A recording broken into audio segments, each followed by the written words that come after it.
Selamat datang di video terbaru saya. Video ini merupakan bagian dari video series yang berdiskusi soal berbagai topik seputar teknologi blockchain dan aset kripto. Video ini diproduksi atas kerjasama dengan Akademi Kripto. Nah, sebelum kita masuk ke materi, kita akan baca dulu halaman disclaimer. Berbagai informasi yang disampaikan dalam video ini bukan merupakan ajakan untuk menjual atau membeli instrumen apapun, melainkan untuk tujuan edukasi semata. Termasuk ketika ada penyebutan nama produk, nama merek, nama aset, itu bukan berarti endorsement terhadap produk, merek, atau aset tersebut. Nah, materi apa yang akan kita bahas kali ini soal WorldCoin dengan ticker tokennya WLD atau World ya. Nah, jadi WorldCoin ini sebenarnya pernah masuk sensasi ya di Indonesia ya. Ketika ada orang berbondong-bondong ke tempat-tempat tertentu, kemudian scan mata, kemudian mendapatkan token World. Nah, jadi kita akan lihat dulu sebenarnya latar belakang dari WorldCoin itu apa. Yang pertama, dia merupakan satu project yang fokusnya terkait dengan identitas dan finance. Jadi gabungan antara identitas dan keuangan atau finansial. Nah, yang menarik adalah si WorldCoin ini punya korelasi atau punya ikatan dengan Sam Altman. Kalau kita tahu, Sam Altman ini terkenal dengan OpenAI-nya, CEO dari OpenAI yang berada di belakang ChatGPT. Jadi kalau Anda sudah pernah pakai ChatGPT, berarti Anda menggunakan produknya Sam Altman yang punya saudara WorldCoin, gitu kan.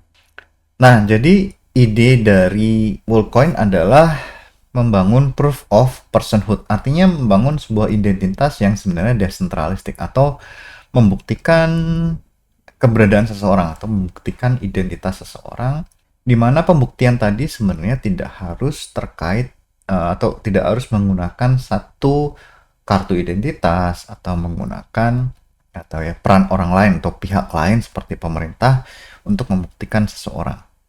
Jadi proof of personhood. Jadi membuktikan si orang per orang gitu kan. Tujuannya adalah untuk menyelesaikan Sybil attack atau pemalsuan identitas di dalam ekosistem kripto, bahkan juga ekosistem keuangan lainnya. Jadi ketika kita bisa memisahkan antara satu orang dengan orang lain atau mengidentifikasi setiap orang secara unik, nah itu artinya kita bisa menyelesaikan Sybil attack. Nah, jadi semua orang yang atau pengguna yang sudah memverifikasi diri akan mendapatkan World Token. Nah, kenapa WorldCoin itu diciptakan? Pertama, kalau kita lihat sebenarnya dalam internet itu tidak ada Universal Identity System. Jadi di setiap yurisdiksi itu memang ada identitas yang dikeluarkan oleh pemerintah tertentu. Tapi toh itu terbatas pada yurisdiksi pemerintah tersebut. Sebenarnya ada paspor, tapi paspor itu juga terkait kepada pemerintahan yang mengeluarkan paspor tersebut. Nah, bagaimana dengan penggunaan internet? Jadi kan sebenarnya tidak ada pengidentifikasian apakah si pengguna internet ini A atau B atau C. Jadi semua orang tidak bisa diidentifikasi. Kalau menggunakan IP address gimana? Nah, IP address ini kan sebenarnya mengidentifikasikan mesin, bukan si orang atau pengguna yang berada di belakang mesin tersebut atau komputer tersebut. Nah, kemudian banyak juga orang yang tidak memiliki identitas, kartu identitas, gitu kan, atau tidak punya juga selain identitas tidak punya akses kepada perbankan. Nah, biasanya ini ada di wilayah-wilayah yang terbelakang, tertinggal, gitu kan, atau jauh dari perkotaan. Atau misalnya keterbatasan akses internet, terbatasan akses listrik, terbatas akses transportasi, biasanya mereka terisolasi, kesulitan mendapatkan identitas formal, apalagi akses kepada layanan perbankan atau finansial. Nah, kemudian selain itu juga ada ancaman dari bot dan akun palsu. Ya, misalnya di Telegram misalnya, banyak sekali akun-akun palsu yang memanfaatkan si celah tadi untuk impersonation atau Twitter misalnya mengaku sebagai Elon Musk, kemudian mau airdrop misalnya gitu kan, dan lain sebagainya. Jadi karena semua orang bisa membuat account palsu.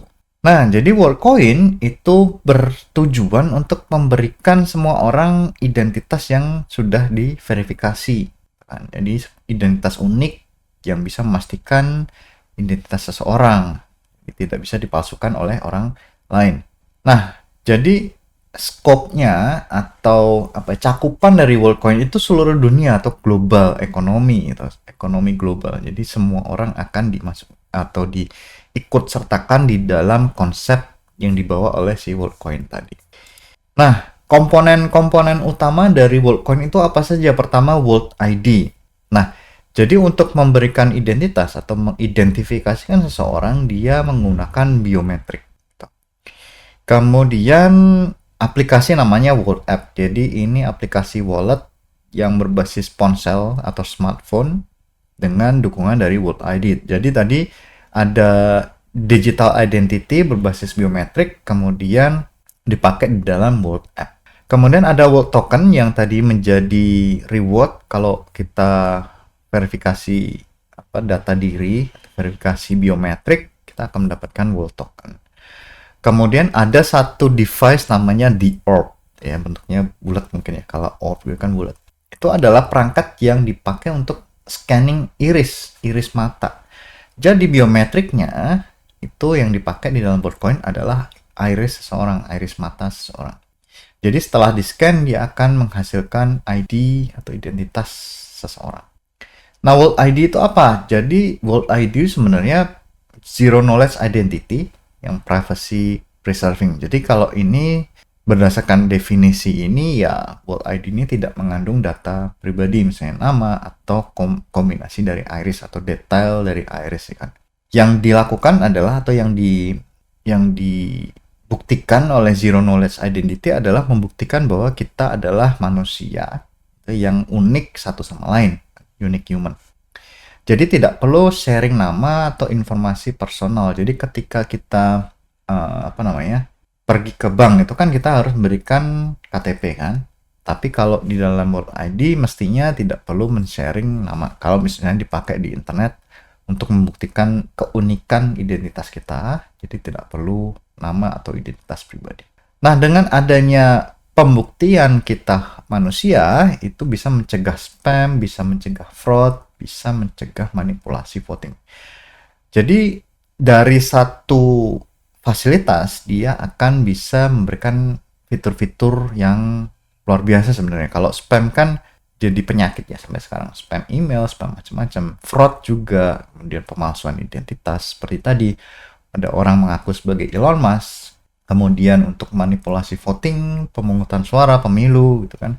Kalau semua orang bisa masing-masing punya informasi unik atau identitas unik, artinya kalau data kita dipakai orang lain kan tidak bisa.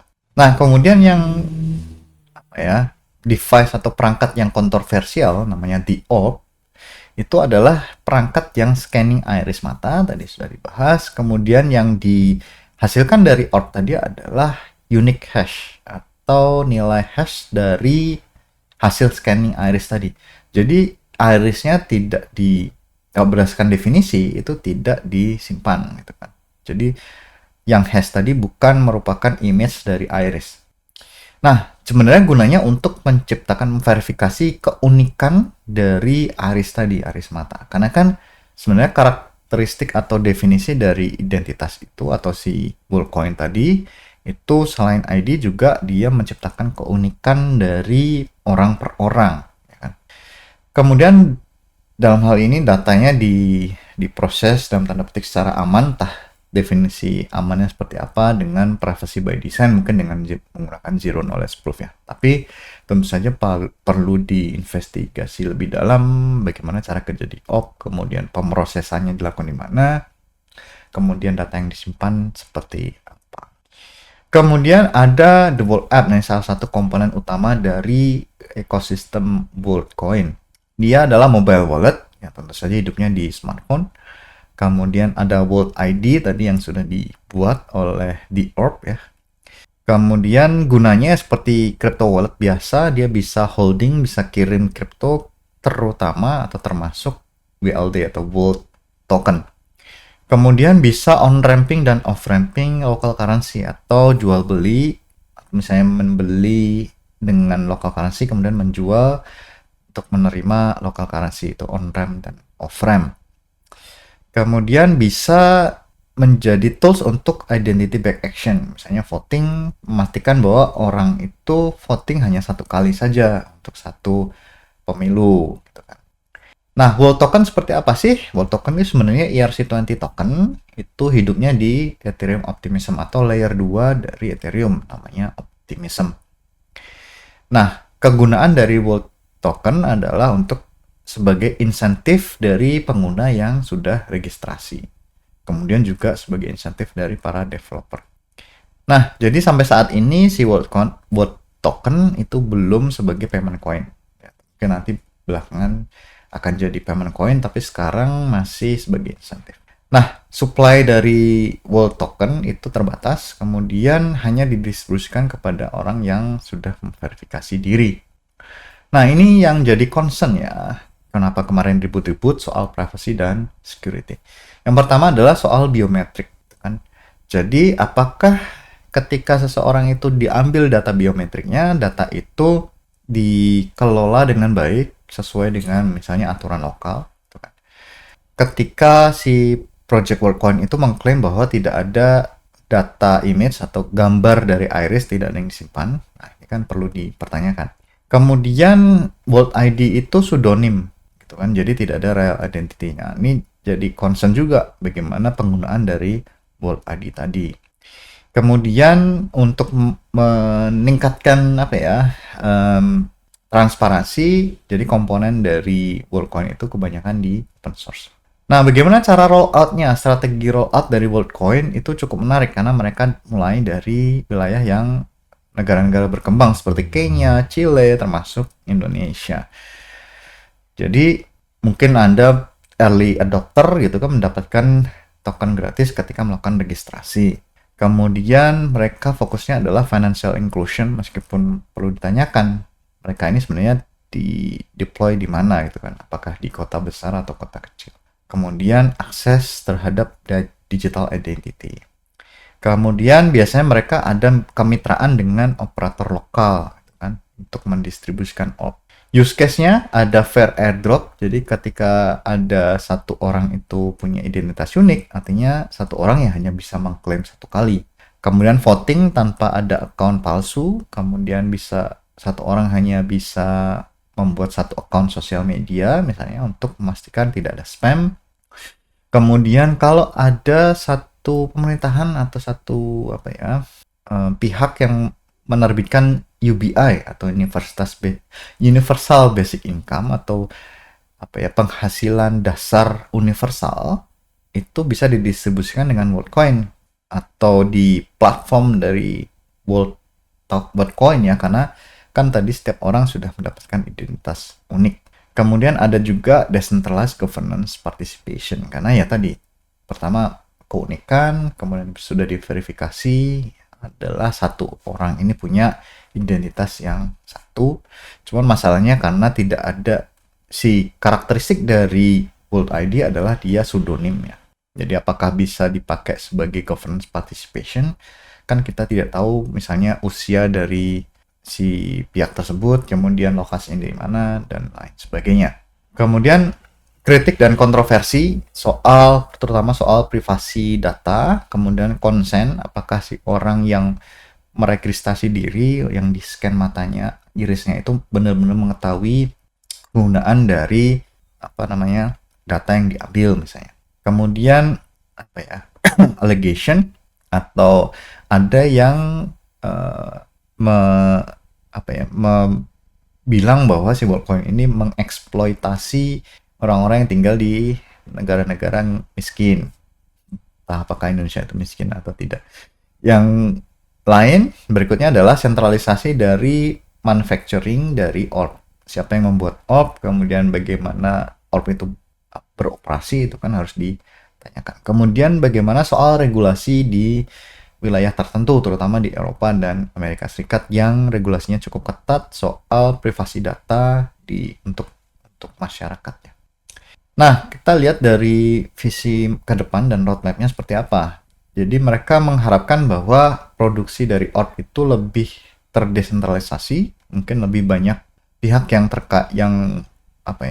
ikut serta dalam pembuatan orb, kemudian distribusi juga orb. Kemudian ada SDK untuk mengintegrasikan World ID ke platform-platform yang berbeda. Kemudian ekspansi untuk use case di DeFi, DAO, dan real world apps yang tadi ya. Jadi karena ada beberapa keunggulan kalau misalnya kita menggunakan World ID. Kemudian karena biometrik itu banyak halangan, jadi ada riset untuk non-biometric verification ini seperti apa. Metode-metodenya sedang dieksplorasi. Summary, tadi kita sudah bicara soal Worldcoin, bagaimana pengkombinasian antara identitas dan kripto. Kemudian tujuannya adalah memberikan digital identity kepada semua orang. Kemudian menggunakan gabungan antara hardware wallet atau hardware yang tadi yang orb tadi dengan teknologi zero knowledge. Kemudian ada beberapa kontroversi seperti privacy dan ethical challenges. Kemudian memang dia masih tahap awal gitu ya. Tapi bisa jadi Worldcoin ini jadi awal mula bagaimana orang ini bisa diidentifikasikan sebagai individual yang unik, terutama di dalam lingkup Web3 atau aset kripto. Nah, sampai di sini video kita kali ini. Sampai jumpa di video berikutnya. Terima kasih.